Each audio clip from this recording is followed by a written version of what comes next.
Hi there, Sagittarius. Thank you for joining me for your weekly forecast for week commencing the 5th of January. How are you doing when it comes to compulsions, temptations, anything which is remotely attractive when it comes to a knockout sale price in what is now the January sales or before that December? How are you dealing with this? Are you finding yourself really pulled towards splashing out on something as a big treat, or trying to get yourself a bargain?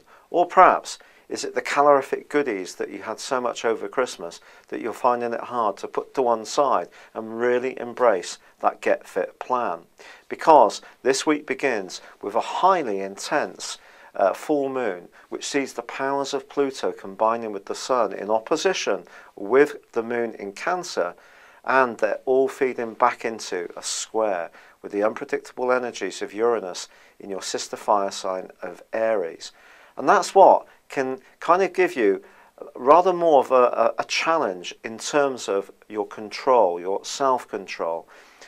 Desires are a great thing, and whether it's in our love life or about the treats we have in life, in proportion, obviously, they are wonderful. But if you are finding yourself really almost feeding off an intense desire to satisfy these cravings, this particular full moon is asking you to think again, to try to get down to earth, try to move more into a more logical phase. Unfortunately, Mercury and Venus are going to help you to do that. They're going to help you to think a bit more about what you need to achieve, to just step away a little bit from these compulsions and impulses.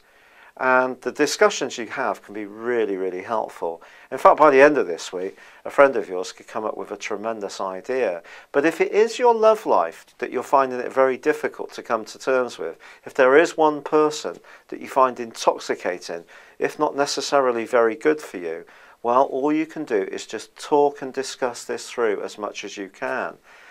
You could, on the back of that, realise that you don't necessarily have an awful lot in common, even if you might find that the attraction is absolutely immense. But this is a fascinating week because it does lay down a challenge to you, but that doesn't mean to say that you can't continue to make the most of opportunities financially, as long as they're not ones driven by a hard to figure out inner craving, and that's where it does get more complex. It's been a real pleasure being with you. Thank you for joining me. Good luck and goodbye for now.